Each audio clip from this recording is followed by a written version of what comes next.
Here's Chris Pronger joining us on Hockey Central on this Thanksgiving Monday, Columbus Day in the United States, joining the Player Safety Department. Okay, so what's your title? Do you have one? What's my title? Yeah, somebody came up to me tonight this morning and said, we got to put it up on the screen. What's Pronger's title? I said, I don't know. Badass? I was told I'm Director of Player Safety Department. Director of Player Safety. So who are your subordinates? I report to Stefan Quintal. And who's underneath you? That's a good question. You I don't know if there is anybody. So you got to start somewhere. It's Chris Pronger with Darren Millard, Billy Jaffe. I'm at the bottom looking up. And Scott Morrison. Well, you haven't seen that part for all. You know what? There's been so much about you joining the National Hockey League, but what really jumps out at me, Chris, is this is obviously a really good sign that you're in a good place physically. Is that fair? Yeah, I'm okay. I'm better than I was, that's for sure. I would say that I've made pretty good progress as it relates to my concussion, and I would say that my eye still has some issues that I'm working on, but my eye has improved as well. So it's still all a work in progress, but trending in the right direction. Chris, why this side of the game? And a lot of players always talk about missing the competitive side of it, and they get into whether it's management or coaching because that's the closest thing to having the competition on their side again, getting those juices flowing. Why this? This is almost, I guess for lack of a better term, an academic side to the game for you to get back into it here. Well, I think it's a great way to learn the other side of the hockey business. You get a chance to not only continue to watch games and learn the league and learn all the new players. You get to try to make a difference on the player safety side, that's for sure. But you get to see the NHL production side and how the games are put on and what goes on behind the scenes when you're a player. You take your nap, you get up, you eat, you go to the rink, and you get ready to play, and you kind of just do that all over every single day, whether it be practice or games, and you don't really pay attention to all the other stuff that goes on from the business side as it relates to the NHL. So, I thought it was a great opportunity for me to kind of learn that stuff and understand kind of the backbone of what it takes to kind of run games and the league. Chris, obviously your situation is a little bit different than it would be for most others in the sense that you're still under contract to the Flyers on the long-term injured reserve. How do you respond? And a lot of people have thrown this out there, as you would expect, I'm sure. But how do you respond to the suggestions of there being a conflict of interest? Well, there's number one in my, again, this is my view and my opinion. There isn't a conflict because I'm not going to be involved in any Flyer stuff. Secondly, I'm not the one in charge. As I just stated, I'm the one looking up, not looking down. So the ball is in Stefan's court. He merely asked me for my opinion on plays that happen throughout the course of a night. I'll look at the videos. If he wants to know what my thoughts are on it, I'll gladly give them to him. But at the end of the day, he's the one that makes the decision and makes the call on, whether supplementary discipline is necessary, whether a warning is necessary, or whatnot. So, but I think it's important that people do know that you're not working for the Flyers, that Correct. There is a separation there, and that, ultimately you have a boss who will make the final decision. So having said all that, how busy are you going to be in this? Is this a full-time job? Well, during the day, I just kind of do, my own, and I think that's, I guess, number three as to why it was an attractive opportunity is that I can live in St. Louis still with my family and coach my kids' hockey teams and kind of live my day-to-day life as I have been.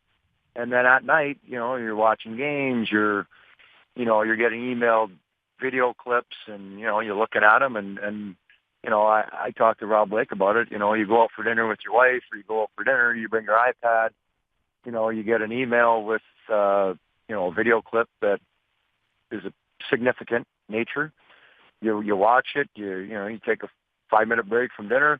You watch it, give your thoughts, and you kind of watch in slow-mo. I think that's the biggest thing you got to look for is. You know how many guys want your job right now to be able to take the iPad and watch the game during dinner? Not only kids bring it to the table now. Now Chris Pronger's bringing it to the table. When I first heard that you were getting this job, my first reaction was, that's like hiring a bank robber to be in charge of security at the bank. Because you are one mean, dirty SOB, and now you're going to be looking over guys' shoulders. Again, I'm merely part of the support staff for Stefan. That's how I look at it. Now, I'm able to look at the things that you just described. I'm able to look at a play and think, okay, if I was playing, what would I have done? I would have done it a lot worse. Yeah. I wouldn't have even done that. I would have did this. I'm going to have a talk with this guy. Yeah, what's he thinking going down that path when that was open to him? Yeah. Well, and I think in certainly in watching the games over the last 3 or 4 years since the player safety department's been started, and as players have adapted and adjusted to each new rule as they've kind of been implemented, it hits the head and all the rest of the rules that have kind of been put in place over the last 3 or 4 years. There's a learning curve for players, and then as they understand and learn the rules, occasionally someone will step over the line, but in my opinion, I think players have adapted and adjusted very well to a lot of the new rules. I mean, there's always going to be exceptions, and everybody's going to have something to say about a hit. I mean, when you slow things down and you look at things in slow motion, the principal point of contact and all the keywords and buzzwords you hear, you used to hear Brendan Shanahan talk about it, now Stefan talk about, it matters when you're looking at a hit. So, I think that the biggest thing is to kind of make sure you get it right and make sure, the rules are drafted or say the right things.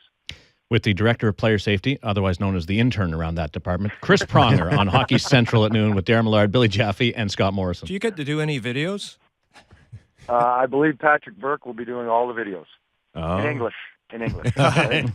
Chris, take us back to the phone call that you got first. I believe it was from Bill Daly, correct? That take us back to, and if you can't, the moment you kind of hung up the phone, I don't know if you were next to your wife or if you were next to a friend, did you kind of have a chuckle to say, you won't believe the phone call I just got? I mean, take us back to that moment and what that was like for you.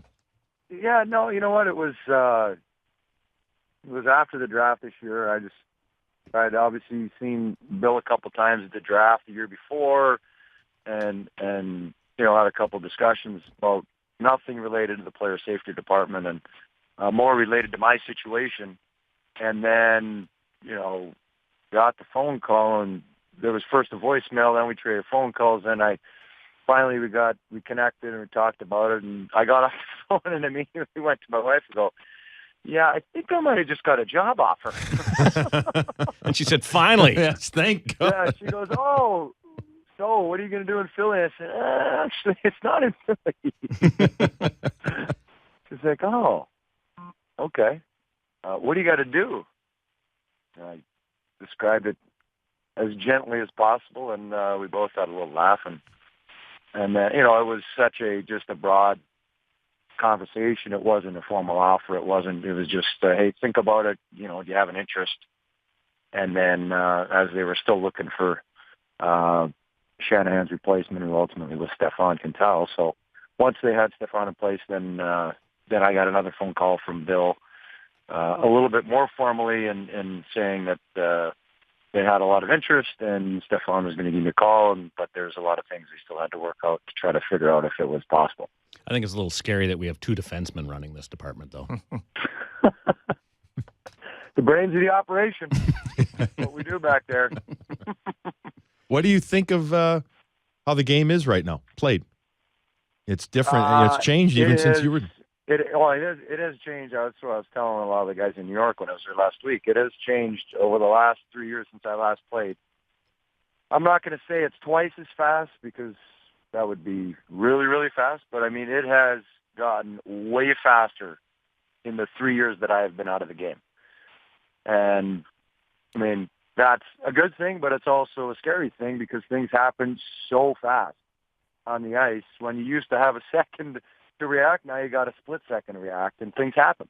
So I was going to say, players make mistakes and make bad judgments. Players put themselves into bad positions and bad situations. So it's, it's good and bad. And you hope players make the right decisions. Perfection is unattainable, but you'd like to try to get as close as possible. And really, I think, as I said before, I think the league has done a pretty good job in teaching a lot of the players and coaching them through the new rules and what is and isn't a legal hit and how we want you to play the game and things of that nature. Sometimes emotions take over, as we know, and things happen, then it's a matter of trying to figure out how far over the line or if they were over the line, and then Stefan will make his ruling. is it almost too fast? Does it somehow need to be slowed down? I don't know how you can slow it down now. You could take out the red line. You could try to change some of these rules. Does that, if by taking the red line out, does that only move the trap into different areas? I mean, I remember why they took it out. Everybody was playing the trap and sitting back. Well, now they moved that back, but at least you can come with more speed. But we don't want the speed, so now you move. I haven't really given it that much thought. I think that'll be part of some of the things that I'll be looking at as the year progresses, and players' equipment, and some rules changes and things like that, and trying to discuss and figure out if they make sense. Yeah, this early on in the season, there's a couple of things that jump out technology-wise. Obviously, the ref cam. I really wish the ref cam was around when you were playing. With full audio. Full audio. I think there'd be a lot of bleeping. Hey, thanks for doing this. Congratulations on the gig. And when you're in town, please stop by, okay? Good luck at dinners with telling your kids to put away the iPads now. But Daddy gets to. Exactly. Thanks for having me, guys. Appreciate the time.